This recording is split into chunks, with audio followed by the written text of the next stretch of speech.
সমগ্ৰ দেশতে জন্মাষ্টমী অতি ধুমধামেৰে পালন কৰাৰ পৰম্পৰা আছে। ইতিমধ্যে অসমৰ বাহিৰত এই দিনটো ইতিমধ্যে উদযাপন কৰিলে, কিন্তু অসমীয়া কেলেণ্ডাৰ অনুসৰি 14 ছেপ্টেম্বৰ অসমত পালন কৰা হ'ব জন্মাষ্টমী। মাজত মাত্ৰ এটা দিন। প্ৰত্যেক বছৰে ভাদ মাহৰ কৃষ্ণপক্ষৰ অষ্টমী তাৰিখত ভগৱান শ্ৰীকৃষ্ণৰ জন্ম বাৰ্ষিকী পালন কৰা হয়। বিশ্বাস কৰা হয় যে ভগৱান শ্ৰীকৃষ্ণৰ জন্ম এই দিনটোতে হৈছিল। সেয়েহে প্ৰত্যেক বছৰে এই দিনটো ভগৱান শ্ৰীকৃষ্ণৰ জন্মাষ্টমী হিচাপে পালন কৰা হয়। শ্ৰীকৃষ্ণ জন্মাষ্টমীৰ দিনটো লাড্ডু গোপালৰ বিশেষ পূজা তথা অনুষ্ঠানৰ লগতে ভগৱান শ্ৰীকৃষ্ণৰ শিশু ৰূপটোক উপাসনা কৰা হয়। নমস্কাৰ, আস্থা ক্ৰিয়েশ্যনৰ নতুন এটা ভিডিঅ'ৰ মাজলৈ আপোনালোক সকলোকে পোনপ্ৰথমে স্বাগতম জনাইছোঁ। আজিৰ এই ভিডিঅ'টিৰ জৰিয়তে আগন্তুক জন্মাষ্টমীৰ বিষয়ে কেইটামান গুৰুত্বপূৰ্ণ কথা আপোনালোকৰ লগত আলোচনা কৰিম। যদিহে আমাৰ এই চেনেলটি আপুনি প্ৰথমবাৰৰ কাৰণে চাই আছে তেনেহ'লে নিশ্চয়কৈ আজিৰ এই ভিডিঅ'টোত এটা লাইক কৰি দিব আৰু চেনেলটি ছাবস্ক্ৰাইব কৰি কাষতে থকা বেল আইকনটো প্ৰেছ কৰি দিব। জন্মাষ্টমীৰ সেই বিশেষ দিনটো ভগৱান বিষ্ণুৰ অষ্টম অৱতাৰ শ্ৰীকৃষ্ণৰ জন্মদিন হিচাপে পালন কৰা হয়। শ্ৰীকৃষ্ণ জন্মাষ্টমীৰ দিনটোকে ভগৱান শ্ৰীকৃষ্ণক নৈবেদ্য অৰ্পণ কৰাটো বিশেষ তাৎপৰ্য থকা বুলি বিবেচিত হয়। এই দিনটোত আপোনালোকে লাড্ডু গোপালক তথা ভগৱান শ্ৰীকৃষ্ণলৈ কি কি আগবঢ়াব সেই বিষয়ে প্ৰথমতেই দুটামান কথা আপোনালোকক জনাব বিচাৰিছোঁ। প্ৰথম বস্তুটোৱে হৈছে যে ভগৱান শ্ৰীকৃষ্ণৰ যিহেতু মাখন অত্যন্ত প্ৰিয় আছিল, গতিকে মাখন ভগৱান শ্ৰীকৃষ্ণৰ কাৰণে আপোনালোকে নিশ্চয়কৈ আগবঢ়াব, কাৰণ ভগৱান শ্ৰীকৃষ্ণৰ মাখন আছিল অতিকৈ প্ৰিয়। সেয়েহে জন্মাষ্টমীৰ দিনটোত ভগৱান শ্ৰীকৃষ্ণৰ বিশেষ আশীৰ্বাদ পাবলৈ নিশ্চিতভাৱে তেওঁক আপোনালোকে মাখন আগবঢ়াওক। মাখানা আৰু শুকান ফলৰ ভোগো আপোনালোকে আগবঢ়াব পাৰে, কাৰণ মাখানা আৰু শুকান ফলো আছিল ভগৱান শ্ৰীকৃষ্ণৰ প্ৰিয়। গতিকে শ্ৰীকৃষ্ণৰ আশীৰ্বাদ পাবলৈ আপোনালোকে নিশ্চয় শুকান ফলৰ সৈতে তেওঁক ক্ষীৰ অৰ্পণ কৰিব পাৰে।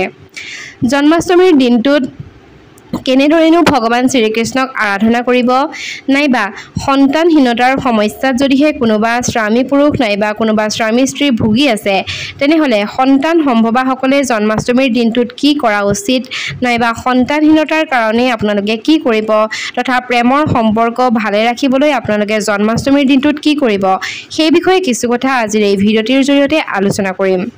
বন্ধু বান্ধৱীসকল, জন্মাষ্টমীৰ দিনটোত প্ৰভু শ্ৰীকৃষ্ণৰ পূজাৰ বাবে শ্ৰীকৃষ্ণৰ ফটো মূৰ্তি আদিত পূজা কৰিব পাৰে।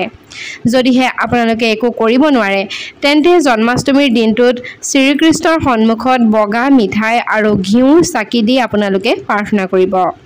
জন্মাষ্টমীৰ দিনা ওম নমো ভগৱতে বাসুদেৱায় নমঃ এই মন্ত্ৰ ঘৰত 108 বাৰ আপোনালোকে জপ কৰিব পাৰে। শ্ৰীমদ ভাগৱত গীতাৰ যিকোনো অধ্যায় আপোনালোকে পঢ়িব পাৰে। লগতে ভগৱান শ্ৰীকৃষ্ণৰ শতনাম আদি যি শ্ৰীকৃষ্ণৰ পুথি আছে সেইবোৰো আপোনালোকে ঘৰতে পাঠ কৰিব পাৰে। আৰ্থিক সমস্যা দূৰ কৰিবৰ কাৰণে জন্মাষ্টমীৰ দিনটোত আপোনালোকে এইসমূহ কাম কৰিব পাৰে। আপোনাৰ ঘৰত যদিহে মৰি যোৱা তুলসীৰ ডাল আছে নাইবা মৰি যোৱা তুলসীৰ গছ আছে, তেনেহ'লে সেই ডালটোত যদিহে আপোনালোকে অকণমান শলিতা লগাই ঘিউৰ চাকি দিব পাৰে, তেনেহ'লে আপোনাৰ জীৱনত যি আৰ্থিক সমস্যা হৈ আছে সেই সমস্যাৰ পৰা আপোনালোকে মুক্ত পাব পাৰে বুলি বিশ্বাস কৰা হয়। এই কামটো আপোনালোকে প্ৰত্যেক শুক্ৰবাৰ আৰু বৃহস্পতিবাৰে কৰি থাকিব পাৰে, নহ'লে পূৰ্ণিমাৰ দিনাও আপোনালোকে কৰি থাকিব পাৰে। ইয়াৰ পিছতে আপোনালোকক জনাব বিচাৰিছোঁ যে সন্তানহীনতাৰ কাৰণে নাইবা সন্তান সম্ভৱাসকলে এই জন্মাষ্টমীৰ দিনটোত কি কৰিব। যদিহে সন্তানহীনতাৰ সমস্যাত আপোনালোকে ভুগি আছে নাইবা সন্তান সম্ভৱা হৈ আছে, তেনেহ'লে জন্মাষ্টমীৰ দিনটোত আপোনালোকে এটা সৰু উপায় কৰিব পাৰে। আপোনালোকে জন্মাষ্টমীৰ দিনটোত এটা তিয়ঁহ আনি সেই তিয়ঁহটোত ঠাৰি থাকিলে নাইবা পাত থাকিলে আৰু বেছি ভাল। জন্মাষ্টমীৰ দিনা ৰাতি 12 বজাত যেতিয়া ভগৱান শ্ৰীকৃষ্ণৰ জন্ম হৈছিল, সেই সময়খিনিত এটা খুচুৰা পইচাৰে তিয়ঁহটোৰ ঠাৰি নাইবা মাজৰ অংশটো কাটিব লাগে। অৰ্থাৎ এগৰাকী নাৰীয়ে যিদৰে সন্তান প্ৰসৱৰ সময়ত তেখেতৰ নাৰী ছেদ কৰা হয়, ঠিক সেইদৰে তিয়ঁহৰ ঠাৰিডালো তিয়ঁহটোৰ পৰা আঁতৰাব লাগিব। আৰু সেই তিয়ঁহটো যদি সন্তানহীনতাৰ সমস্যাত ভুগি থকা মহিলাগৰাকীয়ে নাইবা সন্তান সম্ভৱা মহিলাগৰাকীয়ে খায়, তেনেহ'লে ভাল ফল লাভ কৰিব বুলি বিশ্বাস কৰা হয়। ইয়াৰ পাছতে আপোনালোকক জনাব বিচাৰিছোঁ যে প্ৰেমৰ সম্পৰ্ক ঠিক কৰিবলৈ জন্মাষ্টমীৰ দিনা আপোনালোকে কি কৰিব। যদিহে কোনো পতি পত্নী নাইবা প্ৰেমিক প্ৰেমিকাৰ সম্পৰ্কৰ ক্ষেত্ৰত কিবা সমস্যা হৈ আছে তেনেহ'লে তেওঁলোকে এই জন্মাষ্টমীৰ দিনটোত আপোনালোকে 108 বাৰ ৰাধা কৃষ্ণৰ নাম লৈ আপোনালোকে জপ কৰিব পাৰে।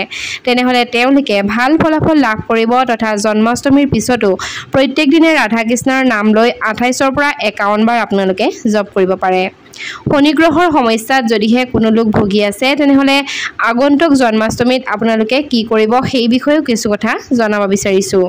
শনি গ্ৰহত ভুগি থকা লোকসকলে শিশুৰূপী কৃষ্ণ অৰ্থাৎ 2 বছৰৰ পৰা 5 বছৰৰ ভিতৰৰ কোনো শিশুক আপোনালোকে যথাসাধ্য অনুসৰি কিবা খুৱাব পাৰে, লগতে হালধীয়া বস্ত্ৰ দান কৰিব পাৰে। এনে কৰিলে ৰাহু কেতু শনিৰ দুখৰ পৰা পৰিত্ৰাণ পোৱাত সহায় হ'ব বুলি বিশ্বাস কৰা হয়। বন্ধু বান্ধৱীসকল, যদিহে আপোনালোকৰ কোনোবা সন্তান সম্ভৱা নাইবা সন্তানহীনতাত ভুগি থকা লোক চিনাকি আছে তেনেহ'লে নিশ্চয়কৈ আজিৰ এই ভিডিঅ'টো শ্বেয়াৰ কৰিব আৰু লগতে প্ৰেমৰ সম্পৰ্ক তথা শনি গ্ৰহত ভুগি থকা লোক যদি কোনোবা চিনাকি আছে তেনেহ'লে নিশ্চয়কৈ আজিৰ এই ভিডিঅ'টো তেওঁলোকৰ লগত শ্বেয়াৰ কৰিব।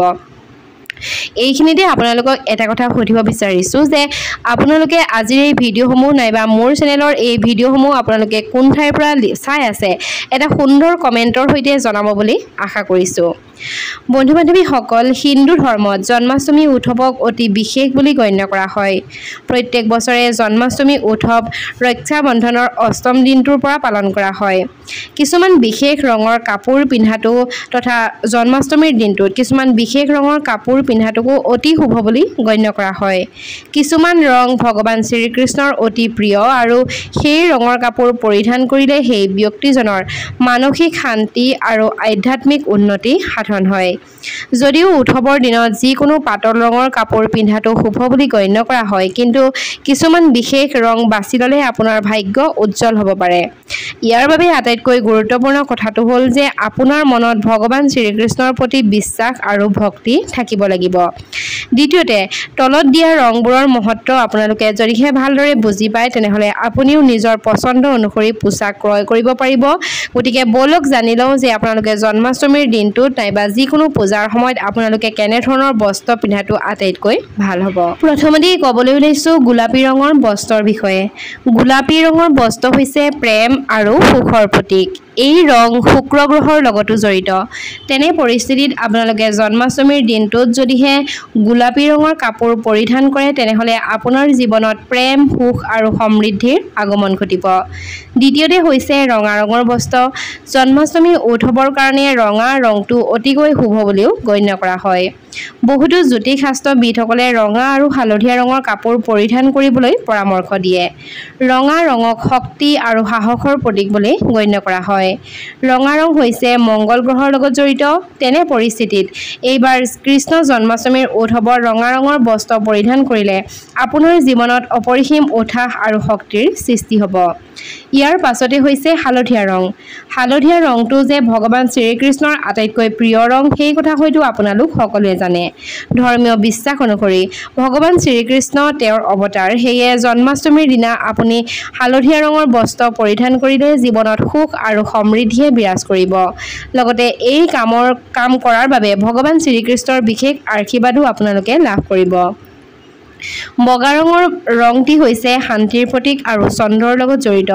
বহুতো লোকে সৰ্বসাধাৰণতে পূজা হওক নাইবা সকাম যিকোনো অনুষ্ঠানত বগা ৰঙৰ বস্ত্ৰ পৰিধান কৰিবলৈ ভাল পায়। সেয়েহে যদিহে আপোনালোকে বগা ৰঙৰ কাপোৰো পিন্ধে তেনেহ'লে আপোনাৰ জীৱনত সুখ, শান্তি, সমৃদ্ধি আৰু স্বয়ংক্ৰিয়ভাৱে আহিবলৈ আৰম্ভ কৰিব। নীলা ৰং প্ৰত্যক্ষ সম্পৰ্ক ভগৱান শ্ৰীকৃষ্ণৰ লগত আছে। ধৰ্মীয় বিশ্বাস অনুসৰি নীলা ৰঙৰ কাপোৰ পৰিধান কৰিলে মানসিক শান্তি লাভ কৰাৰ লগতে জীৱনৰ অন্যান্য পৰিস্থিতিকো ভাৰসাম্য ৰক্ষা কৰিব পৰা যায়। ইয়াৰ পাছৰ ৰংটি হৈছে সেউজীয়া ৰং। সেউজীয়া ৰঙৰ সম্পৰ্ক আমাৰ সেউজীয়া প্ৰকৃতিৰ সৈতে জড়িত। গতিকে ইয়াৰ উপৰিও আপোনালোকে সেউজীয়া ৰঙক সুখৰ প্ৰতীক বুলিও গণ্য কৰা হয়। তেনে পৰিস্থিতিত জন্মাষ্টমীৰ দিনটোত যদিহে আপুনি সেউজীয়া ৰঙৰ বস্ত্ৰও পৰিধান কৰে তেনেহ'লে ভগৱান শ্ৰীকৃষ্ণৰ আশীৰ্বাদ সদায় আপোনাৰ ওপৰত বৰষি থাকিব। ভগৱান শ্ৰীকৃষ্ণৰ জন্মাষ্টমীলৈ মাজত মাথো আছে এটা দিন। সমগ্ৰ দেশৰ লগতে ৰাজ্যৰ বিভিন্ন প্ৰান্তৰ নামঘৰ মন্দিৰত ভগৱান শ্ৰীকৃষ্ণৰ জন্মাষ্টমীৰ প্ৰস্তুতি চলিছে। এই জন্মাষ্টমী আপুনি কেনেদৰে পালন কৰিব নাইবা ভগৱান শ্ৰীকৃষ্ণকনো এইবাৰ আপোনালোকে কি প্ৰসাদ দিব নাইবা আপোনালোকে উপবাসনো কেনেকৈ থাকিব লাগিব বলক জানি লওঁ। ভগৱান শ্ৰীকৃষ্ণৰ জন্মাষ্টমীৰ দিনটোত আপোনালোকে যিমান পাৰে সিমান ভগৱান শ্ৰীকৃষ্ণৰ নাম জপ কৰিবলৈ চেষ্টা কৰিব।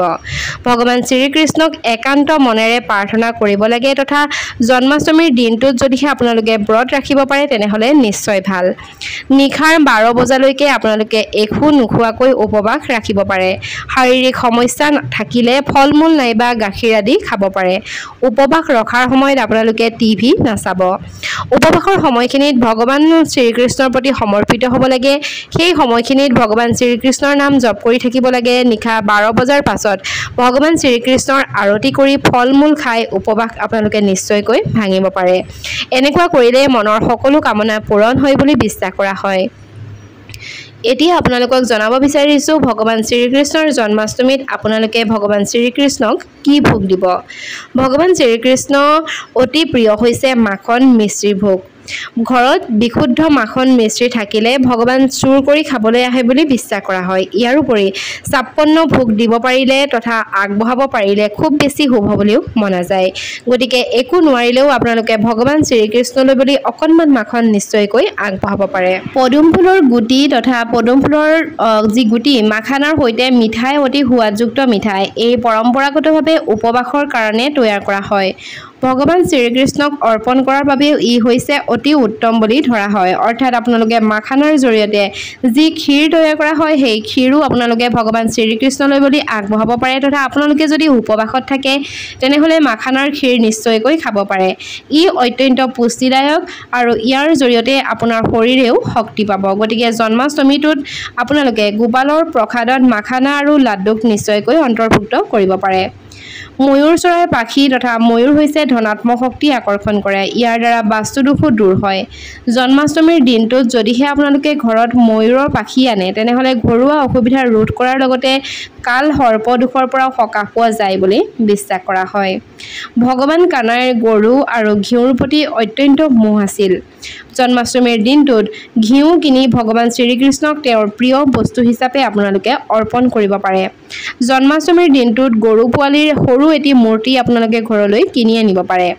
ঘৰৰ মন্দিৰত নাইবা কোঠাৰ উত্তৰ পূব কোণত যদিহে আপোনালোকে এই গৰু পোৱালিৰ মূৰ্তিটো ৰাখে তেনেহ'লে নিশ্চয়কৈ শুভ হ'ব তথা ইয়াৰ দ্বাৰা সুখী হৈ আপোনালোকক আশীৰ্বাদ দিব আৰু ইয়াৰ ফলস্বৰূপে ভাগ্য বৃদ্ধি পায় তথা ঘৰত যদিহে আপোনালোকৰ সন্তান নাই তেনেহ'লে নিশ্চয়কৈ সন্তান জন্ম হ'ব বুলিও বিশ্বাস কৰা হয়। জন্মাষ্টমীৰ দিনা বৈজয়ন্তী মালা কিনিব লাগে আৰু এই মালা কিনি ঘৰলৈ আনিলে আশীৰ্বাদ আহে তথা ঘৰৰ অৰ্থনৈতিক অৱস্থা মজবুত হৈ পৰে তথা বৈজয়ন্তী মালাত দেৱী লক্ষ্মী বাস কৰে বুলিও এক বিশ্বাস আছে। জন্মাষ্টমীৰ দিনটোৰ উপলক্ষে ভগৱান শ্ৰীকৃষ্ণক আপোনালোকে হালধীয়া ৰঙৰ কাপোৰ তথা হালধীয়া ৰঙৰ ফুল আগবঢ়াব পাৰে। কেৱল হালধীয়া ৰঙৰ ফুলেৰেহে যে ভগৱানক শোভা দিব লাগিব তেনেকুৱা কোনো কথা নাই। আপোনালোকে যিকোনো ধৰণৰ ফুল ভগৱান শ্ৰীকৃষ্ণলৈ বুলি আগবঢ়াব পাৰে। ইয়াৰ পাছতে হৈছে তুলসীৰ মালা। ভগৱান শ্ৰীকৃষ্ণই যেনেকৈ তুলসী পাত ভাল পায় ঠিক সেইদৰে তেওঁ তুলসীৰ মালাকো ভাল পায়। তেওঁৰ জন্মৰ দিন উপলক্ষে তেওঁ তুলসীৰ মালা আগবঢ়াব পাৰে। ইয়াৰ লগে লগে আপোনাৰ ঘৰত সদায় সুখ আৰু শান্তিৰ পৰিৱেশ থাকিব লগতে সমাধানৰ দ্বাৰা সুখী জীৱন আপোনালোকে লাভ কৰিব পাৰিব। হিন্দু ধৰ্মত পঞ্চামৃতক বিশেষ গুৰুত্ব দিয়া হৈছে। তেনে পৰিস্থিতিত জন্মাষ্টমী উপলক্ষে আপোনালোকে দক্ষিণৱৰ্তী শংখত পঞ্চামৃত ঢালি লাড্ডু গোপালক অভিষেক কৰিব পাৰে। ইয়াৰ দ্বাৰা আপুনি সন্তান জন্ম দিয়াৰ সুখো পাব পাৰে। যিসকলে সন্তান জন্ম দিব বিচাৰি আছে তেওঁলোকে এই প্ৰতিকাৰসমূহ কৰিব লাগে। ইয়াৰ লগে লগে আপোনাৰ ঘৰখন অতি সোনকালে এক নতুন আলহীৰ হাঁহিৰে ভৰি পৰিব বুলি বিশ্বাস কৰিব পৰা যায়। ইয়াৰ পাছতে হৈছে লাড্ডু গোপালক নাইবা প্ৰভু শ্ৰীকৃষ্ণৰ পূজাৰ ক্ষেত্ৰত ঘিউৰ চাকিও বিশেষ তাৎপৰ্যপূৰ্ণ। এনে পৰিস্থিতিত জন্মাষ্টমীৰ সন্ধিয়া আপোনালোকে ঘিউৰ চাকি এটা নিশ্চয়কৈ জ্বলাব। প্ৰভু শ্ৰীকৃষ্ণই যিহেতু বাঁহীটোক ৰাধাৰ দৰে ভাল পায় বুলি বিশ্বাস কৰা হয় গতিকে জন্মাষ্টমীৰ দিনটোত তেওঁক তেওঁৰ প্ৰিয় বাঁহী আপোনালোকে আগবঢ়াওক অৰ্থাৎ মুৰলী। ইয়াৰ ফলস্বৰূপে আপোনাৰ পৰিয়ালটো বাঁহীৰ শব্দৰ দৰে মিঠা যোগ হ'ব বুলি বিশ্বাস কৰা হয়।